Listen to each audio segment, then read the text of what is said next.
गौ माता ने स्त्रियों को ऐसा कौन सा श्राप दिया था जिसकी वजह से समस्त नारी जाति को वह श्राप भोगना पड़ रहा है।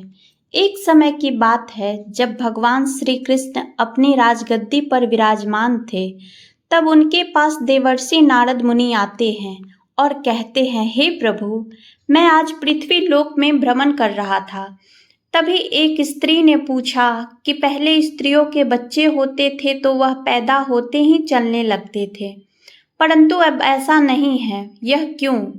प्रभु, मुझे इस प्रश्न का उत्तर याद नहीं था, इसलिए मैं आपके पास आया हूँ।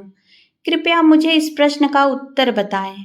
श्री कृष्ण कहते हैं, हे देवर्षि, तुम्हारा यह प्रश्न समस्त स्त्री जाति के लिए अत्यंत महत्वपूर्ण है। अगर तुम इस प्रश्न के उत्तर को जानना चाहते हो तो ठीक है, मैं तुम्हें एक कथा सुनाता हूँ। तुमको इस कथा के माध्यम से पता चल जाएगा कि किस वजह से अब स्त्रियों का बच्चा पैदा होते ही चल नहीं पाता है। तब नारद कहते हैं, हे प्रभु, इस कथा को पूरा सुनूंगा, कृपया आप कथा को सुनाएं। श्री कृष्ण कहते हैं, हे देवर्षि, एक नगर में एक रामचंद्र नामक व्यक्ति रहता था। रामचंद्र एक स्वार्थी व्यक्ति था। रामचंद्र के पास में एक गाय थी। वह गाय दूध देती थी और रामचंद्र उस गाय को हरा भरा चारा खिलाकर उसका दूध निकालकर उस दूध को बिक्री किया करता था। रामचंद्र गाय का दूध पीता था और अपने परिवार वालों को भी पिलाता था। गाय के दूध की वजह से ही रामचंद्र अपने घर की दिनचर्या चलाता था। रामचंद्र का समय इसी तरह से व्यतीत हो रहा था। कुछ दिनों के बाद एक समय ऐसा आया जब रामचंद्र के गाय ने दूध देना बंद कर दिया। जैसे ही गाय ने दूध देना बंद कर दिया तो रामचंद्र ने उस गाय को चारा डालना बंद कर दिया। और एक दिन ऐसा आ गया कि उस गाय को रामचंद्र ने बहुत मारा पीटा और उसने उस गाय को घर से ले जाकर जंगल में छोड़ दिया। अब वह गाय बेचारी अकेले पड़ गई। बेचारी अकेले जंगल में इधर उधर घूमती फिरती और एक दिन जंगल में बने एक मंदिर के पास में पहुंचती है और भगवान से विनती करते हुए कहती है, हे भगवान, मैं आपसे एक विनती करती हूँ कि हमें गाय की योनि में डालकर कितना गलत काम किया है। श्री कृष्ण कहते हैं, हे देवर्षि नारद, वह गाय कहती है, मानव कितना पाप और कितना दुष्कर्म करता है। जब तक मैं दूध देती रही तब तक उस व्यक्ति ने मुझे अपने घर पर रखा, हरा घास खिलाया। जैसे ही मैं दूध देना बंद कर दी उसके बाद उसने मुझे चारा भी नहीं डाला। इतना ही नहीं, उसने तो मुझे घर से बाहर ही निकाल दिया। अब मैं इधर उधर भटक रही हूँ। अब जंगल में चारा खा करके, जंगल में घास खा करके मैं अपना पेट पाल रही हूँ। हे भगवान, आपने जो सर्वश्रेष्ठ मानव बनाई है यह तो कितना स्वार्थी और लालची है। श्री कृष्ण कहते हैं, हे देवर्षि नारद, धीरे धीरे समय व्यतीत होता चला गया। गाय बेचारी इधर उधर भटकती रही। जब भी वह गाय रामचंद्र के द्वार पर आ जाती तो रामचंद्र लाठी लेकर उस गाय को जंगल की तरफ, खेतों की तरफ भगा देता। श्री कृष्ण कहते हैं, धीरे धीरे वह गाय एक दिन गर्भवती हो गई। 3-4 महीने का गर्भ हुआ तो उस जंगल में एक स्त्री गुजर रही थी। उस स्त्री ने जैसे ही गाय को देखा उसके मन में एक विचार आया, यह गाय तो गर्भवती है, मैं एक काम करती हूँ, इस गाय को मैं पाल लेती हूँ। जब इसका बच्चा हो जाएगा तो यही गाय मुझे दूध देने लगेगी, तब मैं इसका दूध खुद भी पीऊँगी, साथ ही परिवार वालों को भी पिलाऊंगी और बिक्री भी करूंगी।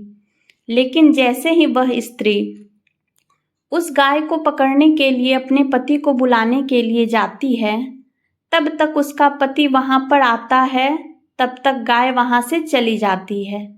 धीरे धीरे समय व्यतीत होता गया।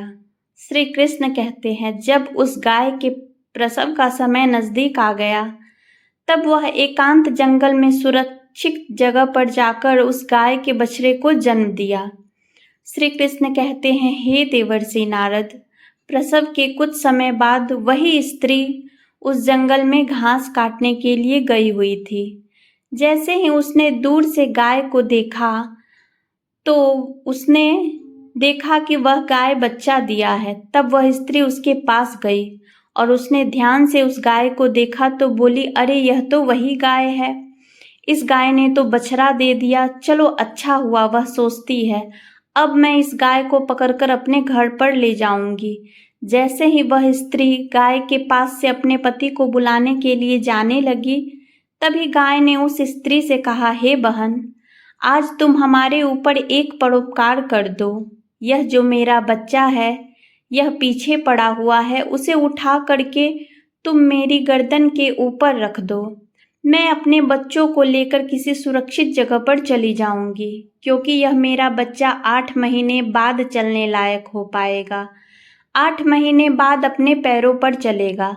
श्री कृष्ण कहते हैं, हे देवर्षि नारद, जैसा भी है ऐसा पहले नहीं था। पहले गाय का बच्चा 8 महीने के बाद ही अपने पैरों पर चलने लायक हुआ करता था। श्री कृष्ण कहते हैं, हे देवर्षि, लेकिन जैसे ही उस स्त्री ने गाय की बात सुनी तो बहुत जोर जोर से हंसने लगी और कहने लगी, तुम्हारा बच्चा इतना गंदा है, इतनी गंदगी में पड़ा है, मैं तुम्हारे बच्चे को उठा करके तुम्हारे कंधे पर क्यों रखूं? मैं तुम्हारे ऊपर यह उपकार क्यों करूं? उस स्त्री ने उस गाय का बहुत मजाक उड़ाया। उस समय गाय बेचारी असहाय थी, वह अपने बच्चे को उठा नहीं सकती थी। श्री कृष्ण कहते हैं, हे देवर्षि, इस समय दुखी होकर के गाय ने श्राप दे दिया।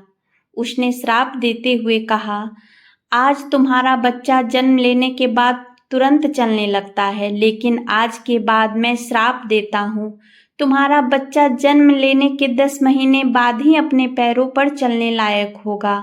और यह जो मेरा बच्चा आज चल नहीं पा रहा है और आज के बाद पैदा होते ही बहुत जल्दी अपने पैरों पर चलने लायक हो जाएगा। श्री कृष्ण कहते हैं, हे देवर्षि, इसी श्राप के कारण स्त्रियों का बच्चा जन्म लेते ही अपने पैर पर नहीं चल पाता है।